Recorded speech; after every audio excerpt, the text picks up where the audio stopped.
Sanibonani babukele emakhaya. Igama lami uMabutho Ngwenya. Siyanamukela kuhlelo lwethu lwezifundo zesikole seSabatha. Namhlanje-ke sikwisifundo sesishiyagalolunye esithi sona uJesu nendoda eyimpumputhe. Angihambi ngedwa-ke, ngihamba nomzalwane nodade bazosishiya ukuthi bona bangobani.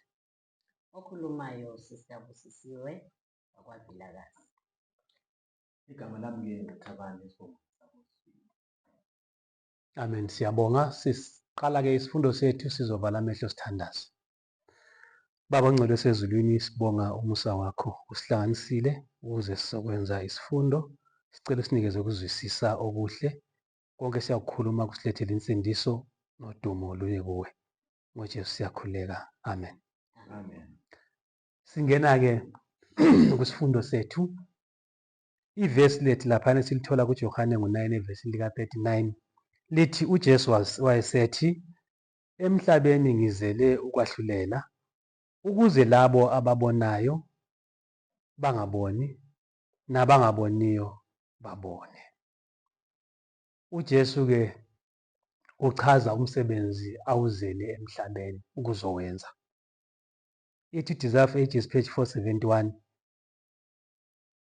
Imbali kaJobe yabonisa ukuthi ukuhlupheka kwenziwa uSathane futhi kuyanqotshwa.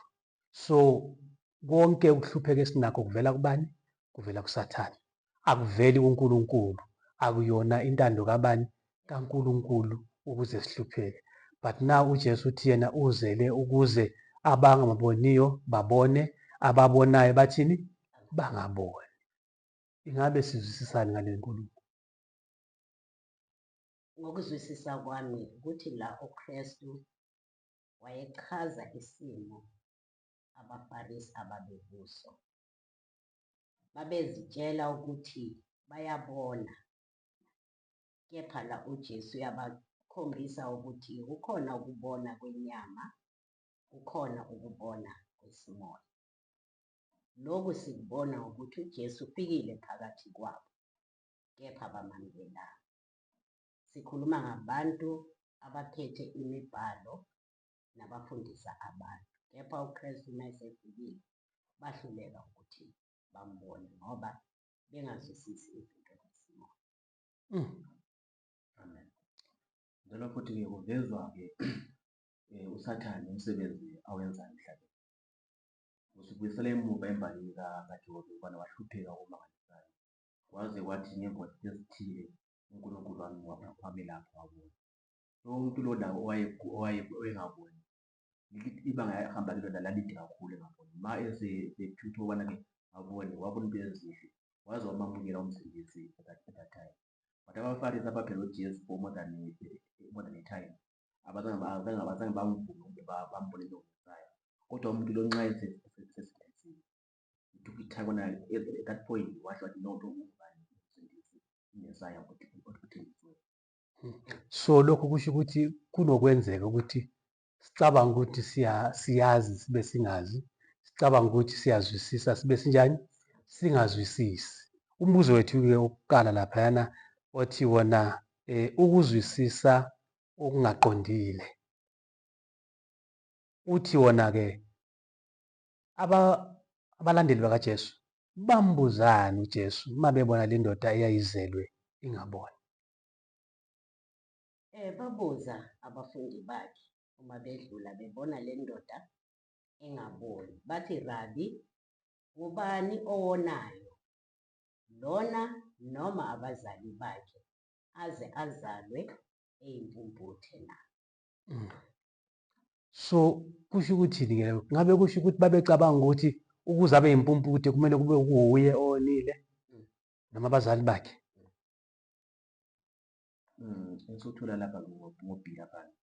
Kwakuvele kungumkhubo kumbe kuyimfundiso yamaJuda ukuthi nxa ukhona omunye onento ongaphilanga kahle emzimbeni, kubangelwa yisono sabazali bakhe or yena personally nguye onesono.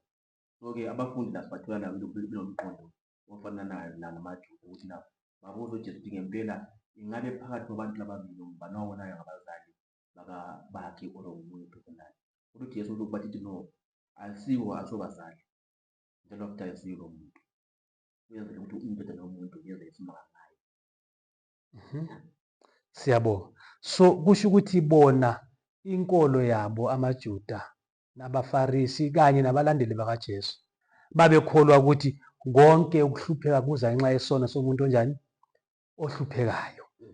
Yikho ababekuzwisisa. Bangakubona ugula bathi ngonjani owonile. Bambone impumputhe bathi kusho ukuthi kone yena kumbe abazali. Kodwa wayengona kanjani yena ezelwe ngabone. Yiko lokuqonda uChrist ayezama ukubacacisela khona.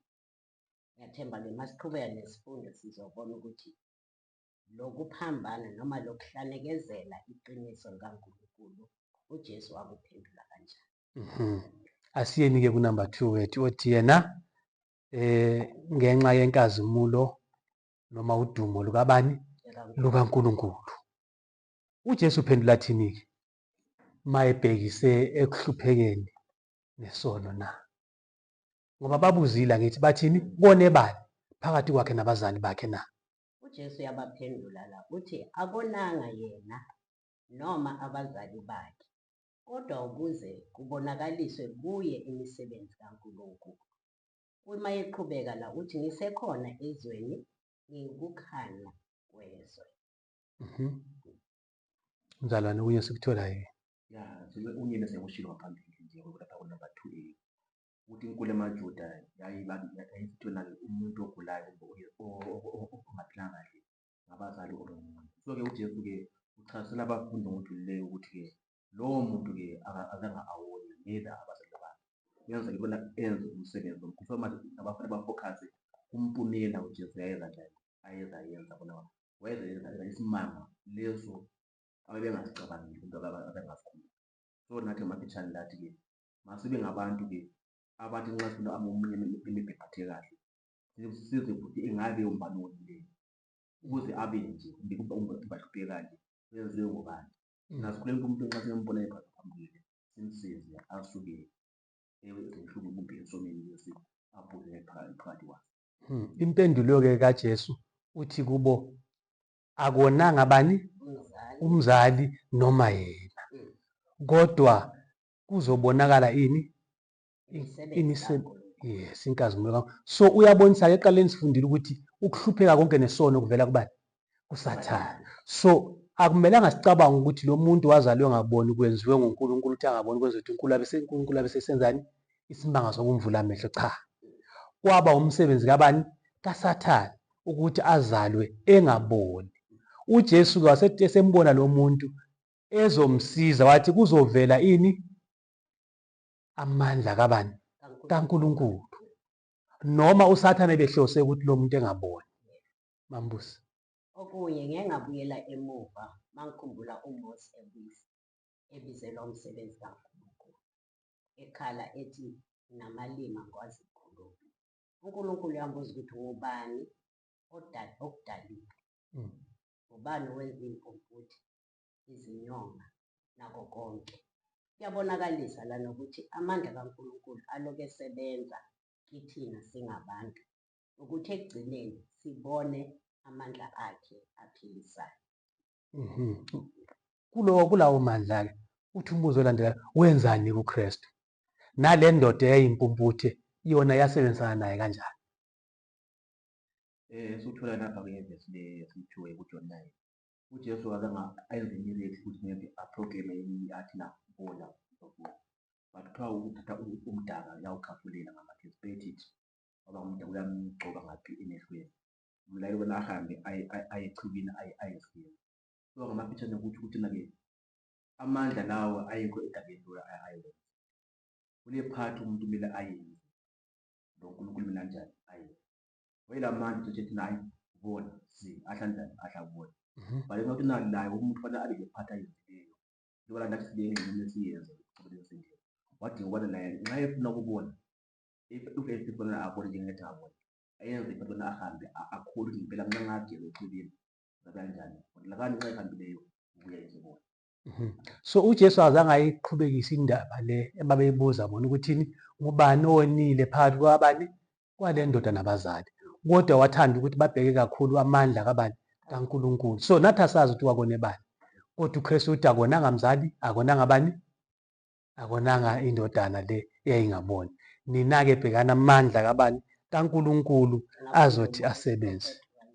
Yebo. Acacisayo la lithi lapho eseninda amehlo endoda eyimpumputhe wathi makahambe ayogeza ichibini laseSilowami, ukubona kwale ndoda kwabuyisela.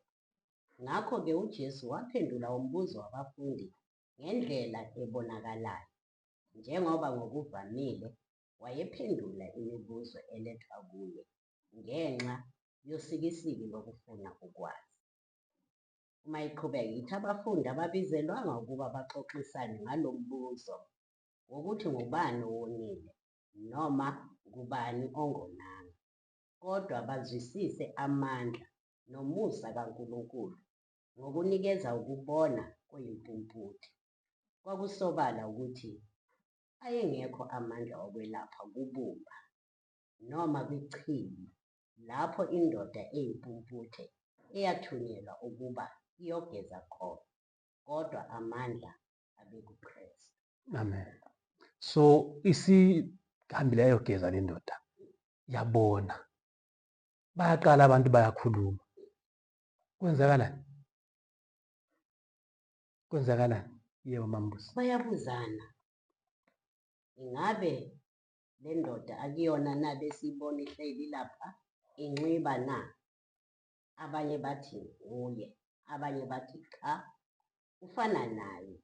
Yena waphendula wathi nguye. So mase bembone bona bayabuza-ke ukuthi akuyake kade ecela lapha ekhona leliya. Bathi ufana naye lo. Abanye bathi nguye lo. Kodwa umoya wesiprofethi lapho uthi le ndoda ubuso bayo base bubonakala bunjani? Buhlukile, sebucwebezela, sebubuhle okudlula lokho yayikho khona ngesikhathi njani? Ingaboni. Okubonisa ukuthi uKristu mengena empilweni yomuntu empholisa kulokho anakho, kuguquka yonke into. Ukubonakala kwakhe ngaphakathi nokunjani? Ngaphakathi nangaphandle. Indoda le yaqala ukubona nobuso bababuhle. Baqala abantu baphikisana ukuthi nguye, ayisuye, nguye, ayisuye. Kodwa yena waphendula wathini? Nginguye. Noma kunjalo abanye abantu babelokhu bengakholwa ukuthi kungabe kunjani? Kunguye. Iziqhubeke lindaba masiya kunamba 3 laphaya. Singakafiki-ke ukhona onokwengeza. Ngakhumbula imbali yomSamariya noJesu emthombeni kaJakobe, ukuthi lo nkosikazi wayengathandwa la ehlala khona ngenxa yokuziphatha, kodwa wathi uma esethole uJesu, wathi uma ebuyela emuva uthe ubuso bakhe babushintshile, wayeguqukile. Ingakho noma wayethi wozani, akekho ithi bashiya konke bamlandela. Yiloko bosokushilo mzalwane ukuthi uma unoJesu iba khona inguquko, and leyo nguquko leyo yenza nokuthi abantu naloko okukhulumayo kuzwakale bese balandela lo othi wena uzwile noma uyinkosi yakho. Yebo, mzalwane Sibindi. Ngiqala ukuchaza laphana ukuthi umuntu lo nxa esebona wazizwa esephila impilo entsha, umzimba wakhe uthaphuzelile. Ngizwa la iphitsha nje ngathi sembona ophambili nxa lathi imizimba yethu izanjani, izontshintshwa umzimba. Labo-ke abanjengama abakhulu kahle ulimi labo lunjani zwakala. Labo-ke abangaboni nababoni. So nathi is-4 picture esibona ngaphambili nxa besingisiwe sizoguqula sibe ngabantu abafana nezingilosi. Amen. Now kunamba 3 laphana umbuzo wenzani? Uyaqhubeka. Uthi umbuzo wethu-ke amaJuda esebonile lokho kwenzekile, bamthatha lo muntu bamsa kubani? Futhi kungani? Olandelayo umbuzo bese sithi wona kwakunini-ke lapho noma ngaluphi usuku? Ithi-ke lana bayithatha le ndoda bayisa kubaFarisi. Enguthandayo ngale laphana emuva mabelokhu bebuzana naye, uzugcine abatshela ukuthi le ndoda yafela amathi phansi, yaninda amehlo ami, yathi ngiyogeza, ngageza ngabona. Uma esebatshela-ke lana bayamthatha bona bamsa kubaFarisi. Ithi-ke kwakuyiSabatha mhla uJesu enza udaka evula amehlo akhe. babe nendaba nokuthi lo muntu usebona noma babe nendaba nani? Yini ababeyifuna? babenginandaba noKristu or nalowo muntu wabona babe-concerned kakhulu ngomthetho wesabatha, and then umthetho basebewusebenzisa bona ba-abuse ubani? uKristu. Asichazeni ukuthi bafike bathina abaFarisi amaJuda, abaholi bamaJuda sebefika bethi nayi le ndoda ipholile, iphole kungesabatha. Bayaqala-ke bayayibuza ukuthole kanjani ukubona na? Uyaphendula-ke uthi waninda amehlo ami ngodaka, ngaya ngageza, manje sengibona. Bayaphendula-ke abaFarisi bathi lo akaveli kuNkulunkulu, lokhu engagcini isabatha. Umuntu oyisoni angenza izibonakaliso ezinje, kwabakhona-ke ukwehlukana phakathi kwabo. Bayamangala abanye makuthiwa hayi bo akakholwa lona ukwenza umsebenzi ongangesabatha. Abanye bathi bengeyena okaNkulunkulu uwenza kanjani? Uwathatha apha amandla ukwenza isimanga esingaka. So sebanjani? Bahlukana phakathi bona abaFarisi, abasezwani ngokuthi no. Akekho umuntu ongathi eze into eyinkulu lapha ukuthi le ndoda yayizelwe injani? Ingaboni. Seyenziwe yabona ngumuntu abanye abathini? Uyisoni. Kwenzeka kanjani-ke lokho? So babengakwazi futhi ukuthi uJesu uyowenza isabatha, unamandla okwelapha nini? Ngesabatha. Nathi sinemvume yokuthi abantu abahlupheka ngesabatha sibenzeni? Sibakhulule, sibancede. Nangu umzalwane uyagula, uvela ngesabatha, hayi nangu umzalwane uyagula, senzani? Siyaya kuye, sithatha amakhambi esiwaziyo, siwapheke, siwabilise, kumbe siwenzeni okumele kwenziwe, alungiselelwe ngendlela alungiselelwa ngayo, awanikezwe loyo muntu aphole. Uma kuyisifo mhlawumbe kumele agcotshwe ngodaka kumbe yini, into ezelapheka ngale, kumele sithini? Sikwenze noma kuyini? Kuyisabatha. Ayikho into evimba ukwenza okuhle, ukusiza abahluphekayo ngosuku lwani? Lwesabatha. Mzalwane uSibindi, ungathi uyacabanga?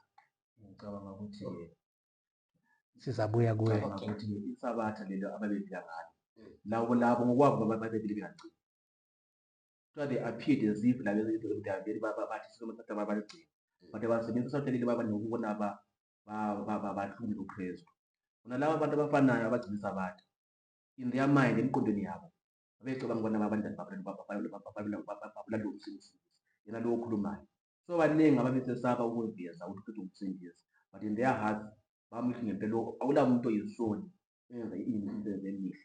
But among the Jews, lanxa begcina isabatha, they were planning and using abatsha bona abanjani bathula amathuba abantu abanje bambulala.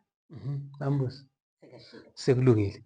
Okay, kwase kubizwa abaningi ukuthi azofakaza ngokungaboni noma ngokwelapheka kwale ndoda. Ithi-ke lana abakholwayo ukuthi uzelwe impumputhe, balanda kabazali bakhe, babuza wona lowo mbuzo ukuthi ingabe lo uyindodana yenu eyazalwa iyimpumputhe na? Pho isibona kanjani? Abazali, okay, abazali baphendula-ke ukuthi-ke usekhulile, yebo uyindodana yethu, futhi siyazi ukuthi wazalwa eyimpumputhe, kodwa ukuthi ubona kanjani, mbuzeni, usekhulile angaziphendulela. Yebo. So babelokhu bengakholwa, bethi mhlawumbe hayi kwenziwe ini? Isalamusi nje, noma ayikho le ndaba yokuthi njani lo muntu ukuthi ubengaboni. So babiza-ke abazali nabo bafike baphendula ngendlela bathini? Baphendula ngayo. Yes, kudi laphana ithi-ke yona. Yebo. Lanxa abaFarisi sibenjalo, into enhle iqiniso balibuka, but behlule ubona banjani balambula phile uNkulunkulu. Ukukhanya kwavela kwaflasha kubo, but asaya manje bakhetha unyama odlule. Kutshona-ke, but the Pharisees would rather deny the evidence of their own senses than to admit that they were in error. So babona ukuthi nampu ubufakazi umuntu onjani uphilile, siyamazi before ukuthi bengabona, and babona impela ukuthi usehlaniphile, usebona zonke ukuthi, but ngenxa ukuthi nayo uDuso babebili bemzonda abazabamukela umsebenzi emhlabeni. Yes. So mangabe sixoxa nabantu noma ngani, unento yakho wena oyibambileyo enhliziyweni yakho kumbe engqondweni yakho, into abayikhulumayo uthini? Awuyizwa. Yingakho laphana uZaga esithi yena umuntu ophendula indaba engakayizwa unjani? Uyisiwula. So kumele sizifundise ukuqala silalele bese senzani? Siyaphendula uma kunesidingo. Noma ngabe into ungavumelani nayo, kuhle ukulalela uzwe ukuthi lo muntu unjani, uthini, ukwenzela ukuthi wazi ukuthi ungamqondisa kanjani, umsize kanjani, noma ugcine wena usizakele, ngoba sifundile ukuthi ngesinye isikhathi sithi siyazi kanti sinjani, asazi, siyabona kanti asiboni. Siyake ugcwalisa lapho le vesi lithi mayulichaza lithi leli zwi ligcizelela ukubaluleka kokulalela njengoba kusho ngaphambi kokuba uphendule. And futhi-ke libalelwa njengamathalente, elinye lamathalente ukuthi umuntu afunde nje ukuthi alalele. And then lento azoyiphendula izobe ile ayizwile, kodwa siyazi ukuthi imvamisa sikhuluma umuntu angakaqedi sesiyaphendula, umuntu angakaqedi ekugcineni uzithole ukuthi sowenza amaphutha amaningi. Kanti if ulalela indaba yonke ngabe uphephile. Athi umuntu ngiyazi ukuthi uzothini. Yebo. Wazi kanjani ngakakhulu? Asiyeni-ke kunumber 4 laphana. Khona sebesethuselwa lana. Kuthiwa-ke abaFarisi singagcwalisa nje nangomoya wesiprofethi okushana. Ithi baningi ababeka esabo isakhiwo ngalokho abakuzwayo, okwenza umcabango ubonakale wehluke ngokuphelele kunalesi esikhuluma esizama ukuveza abanye. Ukuveza. Abanye bezwa ngendlela yokubandlulula kwabo noma izinto abanazo ngaphambili. Bazwisisa udaba ngendlela abafisa lube ngayo njengoba lizovumelana kangcono nenhloso yabo. So kusho ukuthi sisengozini ukuthi nathi ngabazalwane sithi ubani uthe ebengayishongo leyo nto, ubeke indaba ngendlela yena ayibeke ngayo, mina ngayizwa ngendlela engifuna ukunjani, ukuyizwa ngayo, ngayidlulisela kwabanye ngendlela ngifuna bayizwe ngayo, hayi ngendlela enjani, eyiyo. Number 4, sekusethuselwana-ke lana. Kuthiwa abaFarisi bazama kanjani ukwethusela abazali bale ndoda eyayizele ingaboni. Base bephendula kanjani abazali? Ingxenye yokuqala leyo. Ingxenye yesibili ithi-ke kungani babaleka bangathanda ukuthi kube yibo abanikeza impendulo ethe ngqo.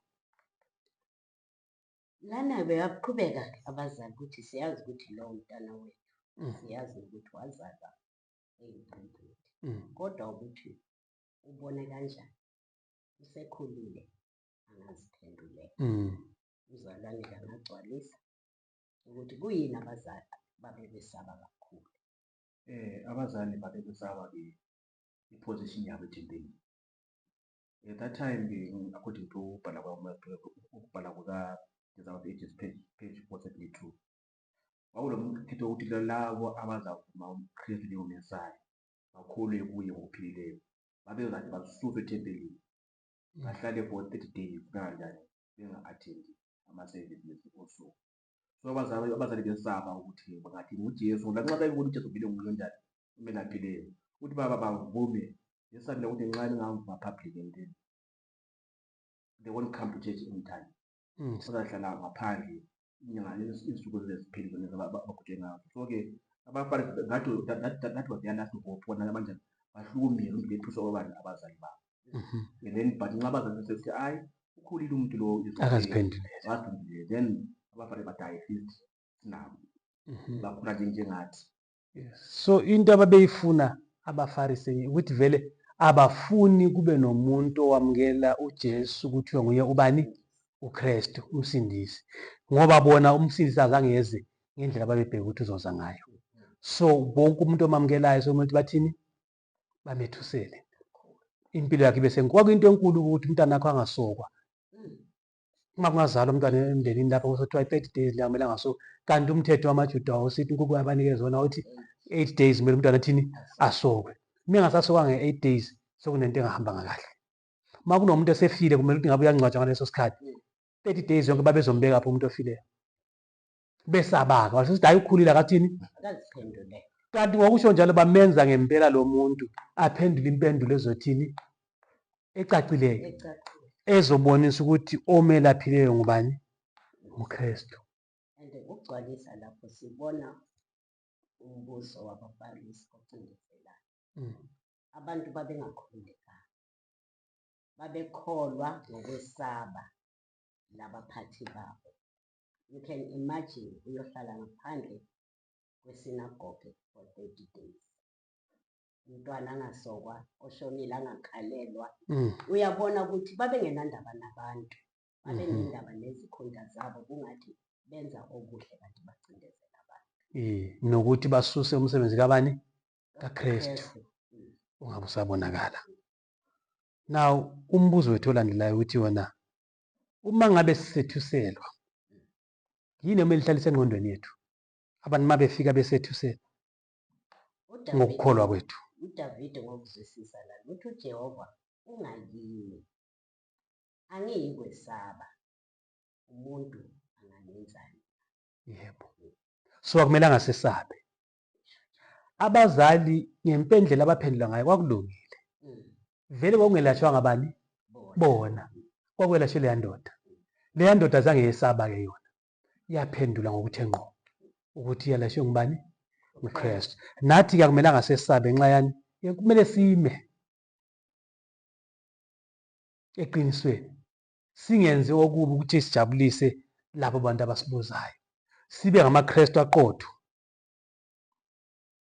angaguqukiyo angashintshiyo ukuze kujabule omunye umuntu.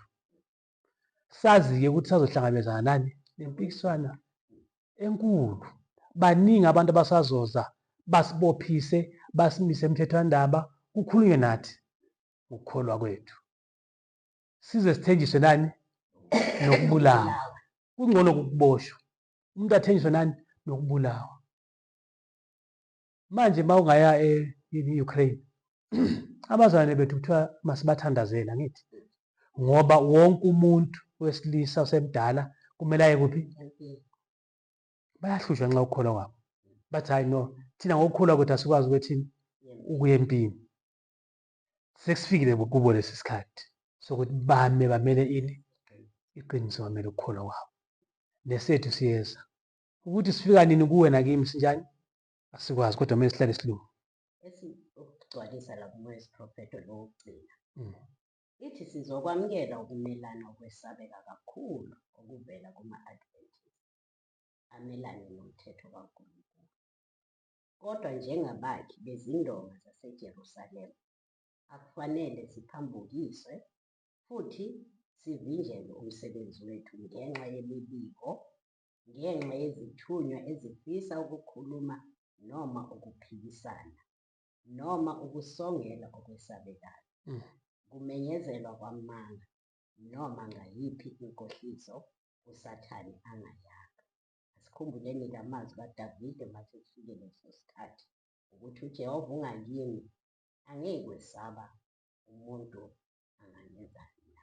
Yebo, lapha uma ukhulunywa ngama-Adventist ukhulunywa ngabantu ababhekele ukuza kwabani kwesibili kukaKristu. Wonke umuntu ozibiza ngokuthi uyikholwa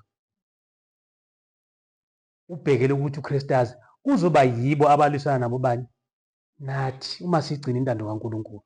Umuntu okubheka ukuthi nguye ozoma nami eqinisweni kube wuye okuhlukumezayo ekukholweni, kube wuye othi lento ekholwayo injani ayikho, aze umuntu ayekhulumisana nani nezikhulu ukuthi laba baboshwe.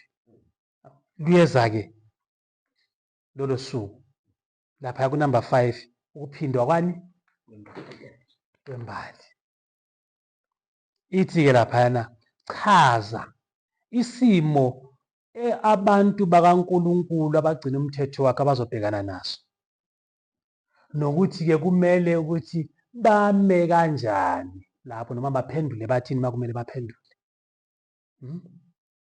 Lana sinikezwe isibonelo noma amazwi lapha kuSamuel 12 athi uDrago wathuthelela owesifazane wamuka wayokulwa nabaseleyo abagcina umyalo kaThixo bukaJesu.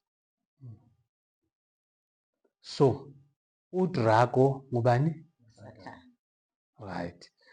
Ulwa nani? nebandla Nensali yenzalo yani lowesifazane yesifazane okuyibandla elikhona isikhathani sokugcina, afune ukuthi bangabe besathini. agcine umthetho kaNkulunkulu. Yes, size siphiwe nesibonelo lana ukuthi nxa sibheka laphana kuZenzo 4 verse lika-18 kusiya ku-20 ukuthi ababekhuluma oPetro nabanye beshumayela ngoJesu basiwe umthethwandaba, baboshwa, bathiwani, kwaze kwathiwa ningaphinde futhi noma kunini enzeni Nikhulume ngaleli gama likaJesu. Base bethini bona uma bephendula bathi nqumani nina. ukuthi kufanele, Yes, ngoba thina sinakuyeka ukukhuluma ngalelo gama. yes, ukuthi sifanele kulalela nina noma silalele bani, Inkosi. zikhetheleni nina, kodwa thina sizothini, sizoqhubeka. Bathi uma bephuma lapho baqhubeka futhi bakhuluma ngobani, ngoJesu. baqhubeka bakhuluma ngoJesu. So yikho esisazohlangana nakho, sisazokhuluma ngosuku lesabatha, sishumayeza abantu ngokubaluleka kwalo, sishumayeza abantu ngokugcina komthetho kaNkulunkulu kuphelele njalo okuhlanganisa nani nesabatha, bese kuthiwa ningaphinde futhi nishumayele ngani ngalo isabatha lima sokufike khona ini ukushaya komthetho wani okugcinwa kwesonto. Kuthiwa impendulo yethu kumele ithini, zikhetheleni nini ukuthi kuhle na ukuthi silalele nina noma silalele uNkulunkulu, kodwa thina akasizithini, Asizokuyeka. asingeke siyeke, sizolalela uNkulunkulu sigcine nomthetho wakhe, bese siyeka kuNkulunkulu abone ukuthi wenzani ngathi, ngoba vele singabantu bakhe, siyizwi lakhe, wuye othi masiphile ngaleyo ndlela uzobona yini ukuthi wenzani. Mayevuma ukuthi sife kulungile, mayethi asiphile kunjani futhi Kulungile. yes, njengabafana laba abangane bakaDaniyeli bathi uNkulunkulu uzosikhipha, uma engasikhiphanga nakhona kuyosala kusaziwa ukuthi asizange siguqe sikhothamele ini isithombe. So yinkolo leyo emiyo enganyakaziyo. Okunye okuthi esifuna mzalwane ukuthi ziyabuya isikhathi ezinzima njengoba liqaqambile ilizwe lase-Ukraine elihlaselwa ngamazitha. Lakithi maduze nileke kanjani uzofika. And futhi uma lifika kithina namhlanje asole liqaliswe ngabantu abangaphandle. Liqala phakathi endlini yenkosi. Bakhona abanye abazathiya inkolo le kade siyikuyo xa sisemaphethilweni. Nabantu abasithiyayo-ke siya ngaphandle. Yibo futhi abazanjani abazasithengisa kubaphandle. Ethi lapha esiba khona ukuthi abazali abathile engibaziyo abakhoza nini nesabatha.